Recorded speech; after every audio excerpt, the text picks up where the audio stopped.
挪威隊1-2輸給英格蘭，這一場最後又取決於守門員的低級失誤，一個撲球脫手被補射，比賽就此結束。那麼首先回答一下，上一場有人說為什麼要責怪門將呢？那麼老 K 覺得任何一個自詡為專業的球評眼裡，那都是屬於低級失誤，沒有第二種說法。當然上一場西班牙隊那邊的門將也有超級失誤，全虧了後衛拉波爾特救了一命。另外有人問，西班牙進的第一個球也是守門員沒有抱住被補射進的，為什麼沒人責怪呢？那是因為當時库尔图瓦撲的第一下射門離得太近，能夠做出扑救已經很難了。這種非常近距離的射門撲球脫手，大家是不會責怪的。還有朋友問，那02年世界杯決賽德國門將卡恩撲球也脫手了，那你怎麼說？那麼老 K 是老球迷嘛，這樣的決賽當然是如數家珍了。當時是里瓦爾多的遠射，卡恩撲球時確實手掌打滑脫手，羅納爾多跟上補射破門，那也是整屆世界杯卡恩唯一的一次失誤，直接葬送了奪冠的希望。哨響後的卡恩摔手套，獨自一人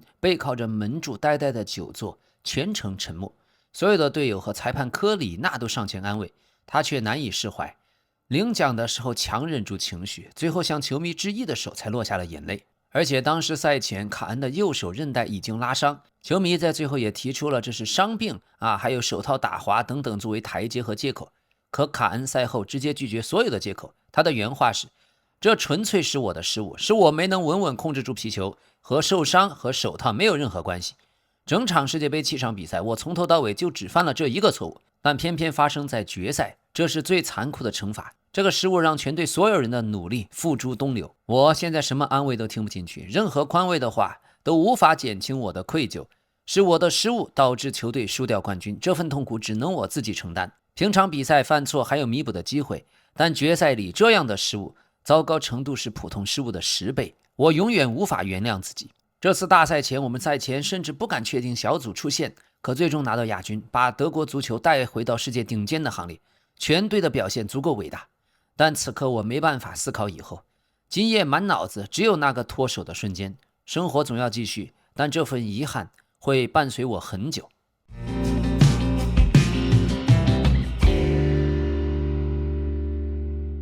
好，朋友們，感謝大家的點讚、熱推、評論、分享，感謝您的訂閱。好，這裡是老 K 足球新聞，我們繼續。多年以後，凱恩接受採訪仍然坦言，當時全世界20億觀眾看着我犯下這個致命的錯誤，那一瞬間我的大腦一片空白，只有無盡的痛苦。而門將任何撲救失誤，責任只能歸於自己，不能歸咎於外部因素。而外星人羅納爾多抓住了轉瞬即逝的機會，換做任何頂級前鋒也都會這麼做。那是我門將職業層面不該出現的低級失誤，是職業生涯最大的遺憾。所以像老 K 小時候看80年代、90年代的 NBA 足球，我們崇尚的老派價值觀都是這樣，全程沒有抱怨隊友，沒有抱怨場地、對手或者傷病，100%獨自攬下失誤和責任。一方面認可整支德國隊的拼搏，一方面對自己的失誤極度自責，這個我們叫它風骨。所以老 K 建議大家呀，每過3-5年可以把《教父》的1、2、3部曲再看一遍。如今我知道網絡時代之後，許多年輕人總習慣於找借口，總習慣於互相安慰，卻不願意直面殘酷的現實，不願意直面自己的過錯。但寬慰從來無法抹平失誤帶來的後果。在電影《教父》裡面早就有一句戳破現實的台詞兒：女人和孩子可以粗心大意，但男人不行。這句話道盡了男性應該有的底色。就像我最喜歡的 Peaky Blinders 浴血黑幫中希尔比家族的信条，真正的男人沒有退位，沒有逃避的余地，除了差錯不必尋求別人的諒解，更不必編織理由去自我開脫或者為他人開脫，獨自扛下所有的代價。安慰只能短暫麻痹焦慮，而承擔才是成長的必經之路。也不需要等別人去共情，不必找外界兜底，只要坦然接納自己的失誤，一個人去收拾殘局就可以了。我始終認為這份不逃避的擔當才是一個男人最硬的底氣。所以老 K 足球新聞的評論，您可能覺得極端，您可能覺得输了球把球員骂得太狠，但在老 K 的價值觀裡，只要客觀就好了，沒有太多的矯情。就像今天挪威队為什麼1-2會輸掉，有很多原因，但如果我是挪威球員，在加時賽93分鐘贝林厄姆進了第2個球之後，你應該做出反應的時候，我卻看到厄德高和一众挪威的邊鋒就在那兒倒啊倒，球是倒來倒去，可壓根兒就不傳中，所以哈蘭德踢了一整場也沒有多少機會。而從加時賽第93分鐘到120分鐘，挪威踢得大家是昏昏欲睡，卻沒有能像英格蘭對面的貝林厄姆那樣站出來承擔責任。但核心的就一點，在世界杯你死我活的生死時刻，該打得簡單一點的時候就簡單一點，不斷的回傳，不斷的倒球沒有用，只有打到邊路，能突破就突破，不能突破45度起傳中，在禁區裡面多堆一點自己的人，起碼有 50-50 的機會可以爭到那個球。所以今天挪威隊踢得極好，但最後在1-0領先的情況下丟掉這場局，尤其是加時賽，從第93分鐘踢到120分鐘，沒有能做出任何反應。這就是挪威和英格蘭的差異，這就是你想成為強隊，但和真正的強隊之間的差異。所以什麼叫做老 K 說的落後以後馬上要做出反應，要做出強硬的回應，這就是強隊刻在骨血裡的底色。就像一戰索姆河戰役殘酷的拉鋸，還有二戰英格蘭的先輩們無數次絕境中的死戰，浴血的衝鋒，絕不認輸的記憶早就沉澱進這個民族的血脈裡，化作了與生俱來的基因。一旦比分落後，強隊不能夠認命，骨子裡面就必須拼死反撲，要有股狠勁兒。就算10打11，你也要全線衝鋒，因為你落後一個球，要拼盡一切撕碎對手的防線，拼盡一切。所以強隊要做出的反應不是被動的掙扎，而是絕境裡要有破釜沉舟的杀伐之氣，這才是永不屈服的韌性，才是過去的戰爭歲月留給後人的財富，是精神的烙印，也是绿茵场上足球场上頂級隊伍最動人的風骨。我是真的將足球場上2個國家在世界杯的對主看作是最模擬戰爭的遊戲。這裡也推薦大家看一部電影叫 Pressure 諾曼底72小時。電影真正的內核也是二戰諾曼底登陸前講的主人公忠於事實，不懼怕所有人的非議的那種勇氣。當所有人都順着穩妥保守的共識前進的時候，你要敢於獨自站出來推翻所有既定的方案，獨自承擔判斷失誤的所有的代價。不要盲從權威，不要迎合任何群體。你手裡哪怕只有一張氣象圖，你也可以左右整個二戰西線的戰局。堅守自己，獨自扛下所有的風險，這樣的執着才是老 K 認為足球場上最動人的精神。所以請允許我向貝林厄姆致以最高級別的敬意。他作為一個中場球員，他只是一個中场球员，卻已經殺進了本屆世界杯的射手榜，進了6個球，2次通過自己站出來拯救了英格蘭隊。我知道無數人對大英帝國都喜歡嘲諷，對英格蘭隊也覺得像三喵軍團啊，3隻貓。可在老 K 眼裡，歷史是人書寫的。過去無數次的關鍵時刻，邁克爾·歐文站出來，貝克漢姆站出來，傑拉德·蘭帕德站出來，魯尼站出來，現在輪到凱恩和貝林厄姆站出來。球隊裡有這樣的領袖，一個中場球員已經躋升最佳射手榜，而他代表的是英格蘭球員，他挑起的是英格蘭隊的大梁。有這樣的領袖，他才23歲，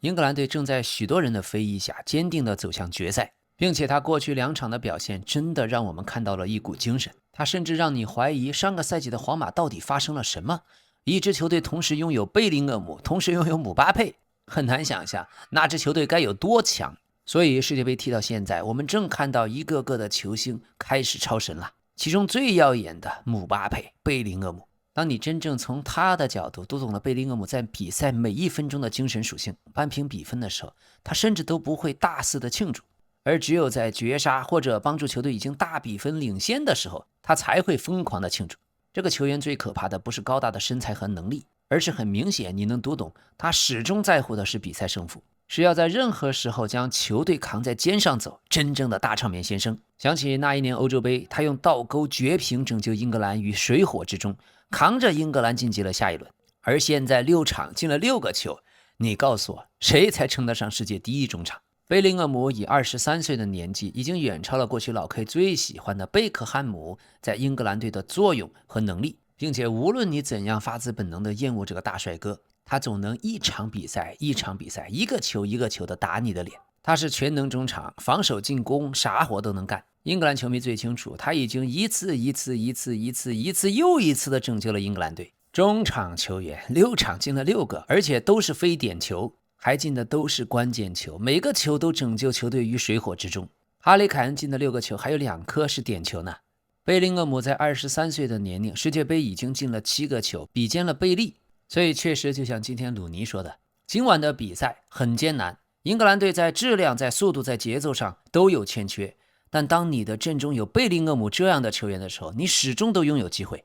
我在本屆賽事開始前就說過，總會有一場比賽我們會急需貝林厄姆。我那時候還提到了2005年歐冠決賽中的史蒂文·傑拉德，在最需要我們站出來的那場比賽中，貝林厄姆真的挺身而出了。是的，老 K 非常贊成。過去的歷史封神榜上那些群星閃耀的名字，一個比一個大牌，一個比一個牛逼。但當你把他們都拿來跟貝林厄姆比的時候，你發現貝林厄姆做到的比他們都要多得多，實在太恐怖了。貝林厄姆今天連續2場世界杯淘汰賽梅開二度，這是歷史上的第7人。但關鍵所有的人裡面，只有馬拉多納跟貝林厄姆是中場球員呀，carry 了一把又一把。貝林厄姆最近6场比賽4场都拿到了全场最佳。另外，我還想表揚一下賴斯，因為今天英格蘭队整体實在踢得太差，只能說完全靠個人的發揮。當賴斯首發了45分鐘下場以後，整個英格蘭队就下降了一個檔次。所以只有大米先生不在的時候，我們才知道他有多重要。目前的世界杯影響全队的攻防平衡性、轉換速度和控制的後腰只有2位，賴斯或者羅德里。所以目前這支英格蘭隊3個絕對核心中軸線，賴斯、凱恩、貝林厄姆是一起抬着球队在走啊。所以特別希望他千萬不要有什麼大問題。我們能看到上半場的賴斯往返的跑動不像過去那樣充滿了活力，這也是由於本周他的身體一直不好，有人說是患上了腸胃炎。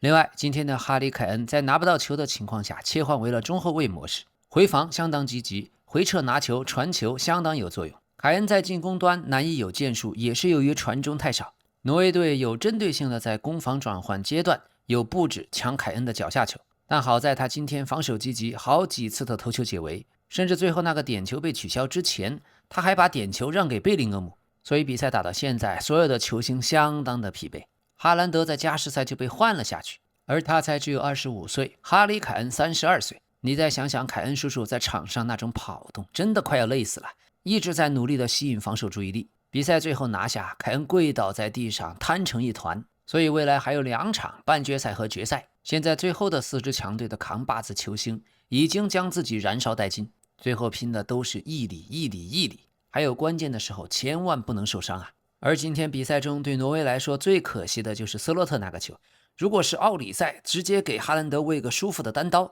就像賽後伊布說的，試想一下，如果挪威那邊斯洛特把球傳給哈蘭德，換成哈蘭德，這種機會絕對不會浪費。挪威其實創造出了超多的絕佳得分機會，正常來說，面對實力強勁的對手，你很難拿到這麼多破門的良機，比賽走勢本有可能徹底改寫的。而英格蘭隊拿下了這場勝利，全隊也拼盡全力，但英格蘭並沒有踢出自己的最佳水準。而到了半決賽，他們必須拿出極強的鬥志和堅韌的意志力。賽後，哈里·凱恩也說，是的，图赫爾剛剛在更衣室裡明確說了對這場比賽的表現不滿意，感覺他心裡依然有一部分非常清楚的知道，我們其實還可以做得更好。而如果我們現在在打進了一屆世界杯半決賽這樣的偉大時刻，依然深深知道自己還有提升的空間，知道自己還可以繼續進步，還能尋找到另一個更高的層次去突破自我，那麼是的，我們必須把这看作是一個非常積極的信號。好，至此全場得到了0張黃牌的英格蘭隊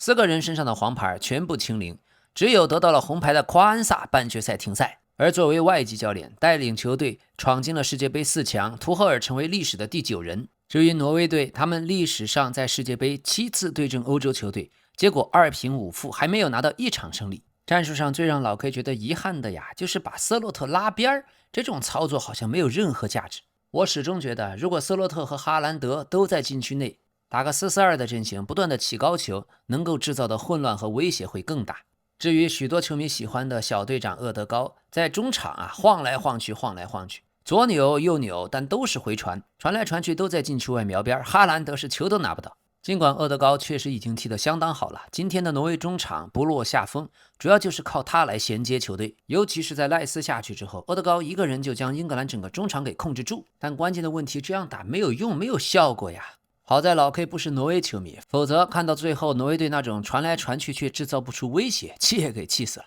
那麼淘汰賽打到現在16分之一決賽，英格蘭面對民主剛果，也是先丟1球，憑借凱恩下半場的梅開二度才2比1完成逆轉。今天同樣也是先丟1球，又是憑借貝林厄姆的梅開二度逆轉比賽晉級到4強，這是比較少見的。過去英格蘭整個世界杯歷史，這種事情只發生過1次，還是遙遠的60年前世界杯決賽，當時面對聯邦德國也是0比1落後，最後通過加時賽4比2拿到了冠軍。所以英格蘭三獅軍團隊史上首次在單屆的世界杯完成了2次逆轉。這一支球隊有了哈里·凱恩，有了貝林厄姆，實在韌性十足。還有今天貝林厄姆扳平的那個進球，一度險些被判無效。當時進球後 VAR 對之前的一幕進行了核查，隨後出現的回放畫面顯示，皮球似乎碰到了懸在球場上方用於控制空中攝像機的纜線。當時挪威門將尼德蘭開出的球門球看起來好像打在了纜線上，發生了折射。隨後英格蘭重新奪回球权，完成进球。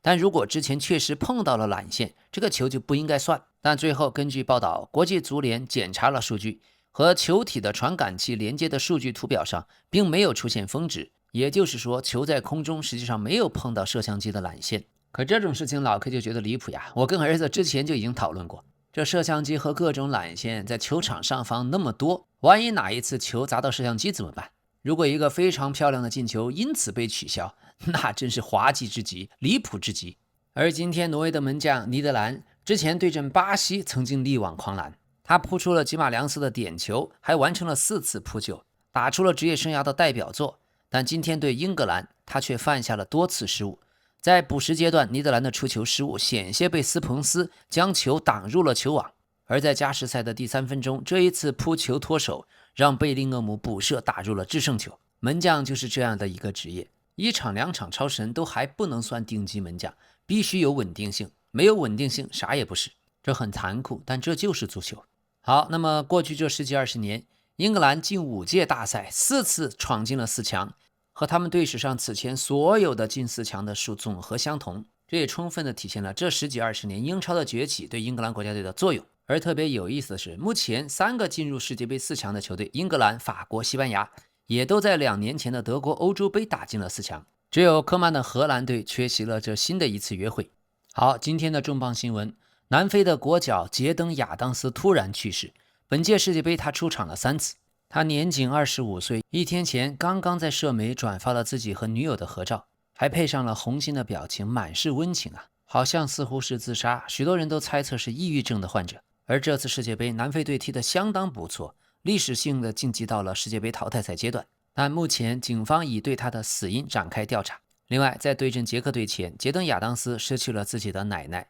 所以在1-0戰勝韓國以後，在視頻上我們能看到南非球員們在更衣室裡都在集體慶祝。可除了傑登·亞當斯之外，他是一個人靜靜地坐在了旁邊。所以今天的比賽前，英格蘭和挪威的球員賽前集體的悼念了傑登·亞當斯。這我們剛剛在世界杯上看到過的球員，轉眼就已經離開了，真的讓人心情很難受。另外，轉會市場，埃德松·席爾瓦加盟曼聯的交易已經告吹，這是因為沒有通過曼聯的體檢。但亞特蘭大方面堅持認為，埃德松目前身體狀態100%健康，也歡迎他回歸球隊。好，世界杯還在繼續，但南非國腳突然的去世，又提醒了我們在足球之外，世界還有其殘酷的另一面。所以感謝大家的支持，點讚、評論、熱推、分享，感謝您的訂閱。這裡是老 K 足球新聞，咱們明天再見。